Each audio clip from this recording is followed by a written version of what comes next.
Nitrogen हमारे आसपास हर जगह है, लेकिन आमतौर पर ये नज़र नहीं आता। ये लगभग 78% हवा का हिस्सा है जो हम रोज़ ब्रीथ करते हैं, लेकिन इस गैशियस फॉर्म में ये लॉक्ड रहता है और ज़्यादातर लिविंग बीइंग्स इसे डायरेक्टली यूज़ नहीं कर पाते। प्लांट्स, एनिमल्स और ह्यूमंस इस बड़े store house of atmospheric nitrogen को डायरेक्टली यूज़ नहीं कर सकते। फिर भी बिना नाइट्रोजन के लाइफ एग्जिस्ट ही नहीं कर सकती, क्योंकि ये डीएनए का बिल्डिंग ब्लॉक है जो हमारी जेनेटिक कोड कैरी करता है, प्रोटीन्स बनाता है जो हमारी मसल्स और टिश्यूज बनाते हैं, और क्लोरोफिल का हिस्सा है जो प्लांट्स को सनलाइट कैप्चर करने और फूड बनाने में मदद करता है। इस साइलेंट एलिमेंट की जो journey air, soil, water, plants और एनिमल्स के बीच होती है, उसे हम नाइट्रोजन साइकिल कहते हैं, और ये नेचर का एक सबसे एलिगेंट रिसाइकलिंग सिस्टम है।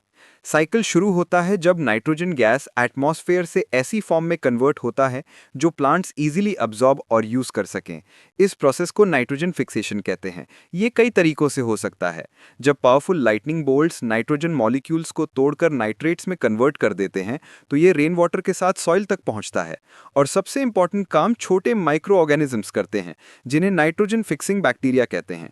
कुछ बैक्टीरिया सॉइल में फ्रीली रहते हैं, जैसे अजोटोबैक्टर, जबकि कुछ बैक्टीरिया जैसे राइजोबियम प्लांट्स के रूट्स के साथ पार्टनरशिप बनाते हैं, खासकर पीज, बीन्स और लेग्यूमिनस प्लांट्स के साथ।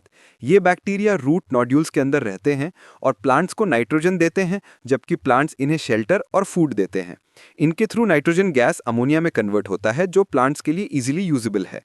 ओशंस में भी ब्लू ग्रीन एल्गी जैसे एनाबीना और नॉस्टॉक नाइट्रोजन फिक्स करते हैं और मरीन लाइफ को सस्टेन करते हैं। जब अमोनिया सॉइल में अवेलेबल हो जाता है, तब नेक्स्ट स्टेज शुरू होता है, जिसे नाइट्रिफिकेशन कहते हैं। यहाँ दूसरे सॉइल बैक्टीरिया काम करते हैं, जो अमोनिया को पहले नाइट्राइट्स और फिर नाइट्रेट्स में कन्वर्ट कर देते हैं। फार्मर्स के लिए ये सबसे यूजफुल फॉर्म होती है, क्योंकि प्लांट्स नाइट्रेट्स को अपनी रूट्स के थ्रू जल्दी अब्जॉर्ब कर लेते हैं। प्लांट्स के अंदर ये कंपाउंड्स प्रोटीन्स, अमीनो एसिड्स और क्लोरोफिल में बदल जाते हैं। जब हम ग्रेन्स, वेजिटेबल्स या फ्रूट्स खाते हैं या एनिमल्स प्लांट्स खाते हैं, तो नाइट्रोजन उनके बॉडीज में भी पहुंच जाता है। मसल्स, एंजाइम्स और हार्मोन्स का हिस्सा बन जाता है, जो लाइफ प्रोसेसेस रेगुलेट करते हैं। लेकिन लाइफ कभी रुकती नहीं है, और नाइट्रोजन भी नहीं।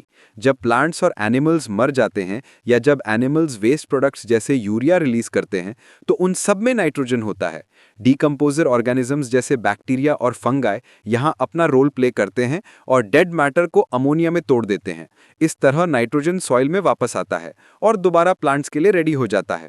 लेकिन सारा नाइट्रोजन सॉइल में नहीं रहता। कुछ बैक्टीरिया डीनाइट्रिफिकेशन करते हैं, जिसमें नाइट्रेट्स को वापस नाइट्रोजन गैस में कन्वर्ट करके एटमॉस्फेयर में रिलीज कर दिया जाता है। इस तरह साइकिल कंप्लीट हो जाता है, बैलेंस बनाए रखता है बिटवीन नाइट्रोजन जो हवा में लॉक्ड है और जो लिविंग सिस्टम्स के अंदर सर्कुलेट करता है। कभी कभी इस प्रोसेस के दौरान नाइट्रस ऑक्साइड जैसे इंटरमीडिएट गैसेस रिलीज होते हैं, जो एक पावरफुल ग्रीनहाउस गैस है और क्लाइमेट चेंज में कंट्रीब्यूट करता है। ये कांस्टेंट नाइट्रोजन का फ्लो इकोसिस्टम्स को जिंदा और बैलेंस रखता है, लेकिन ह्यूमन एक्टिविटीज ने इस नेचुरल रिदम को डिस्टर्ब कर दिया है। एग्रीकल्चर में सिंथेटिक फर्टिलाइजर्स का एक्सेसिव यूज सॉइल में इतना नाइट्रोजन डाल देता है जितना प्लांट्स अब्सॉर्ब नहीं कर पाते। ये एक्सेस नाइट्रोजन रिवर्स और लेक्स में चला जाता है और एल्गी के एक्सप्लोसिव ग्रोथ को ट्रिगर करता है, जिसे यूट्रोफिकेशन कहते हैं।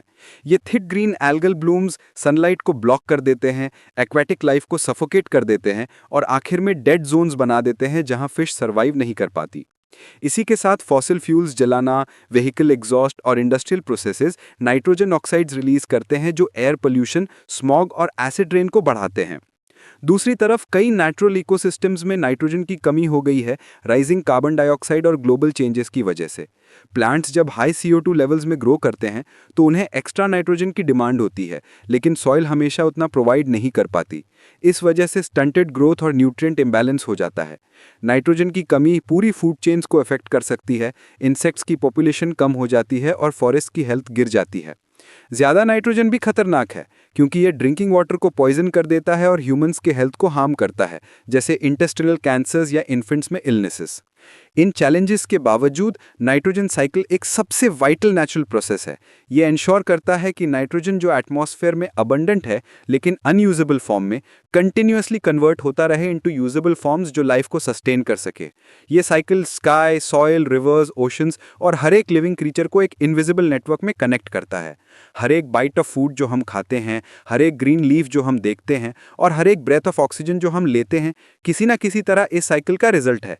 बिना नाइट्रोजन के प्रोटीन्स नहीं बनते, क्लोरोफिल नहीं होता, डीएनए नहीं होता और आखिर में लाइफ ही एग्जिस्ट नहीं करती। नाइट्रोजन साइकिल सिर्फ एक साइंटिफिक कॉन्सेप्ट नहीं है, बल्कि ये प्लैनेट के इकोसिस्टम्स का साइलेंट हार्ट बीट है जो सब लिविंग बींग्स के लिए एक फ्रेजाइल बैलेंस बनाए रखता है।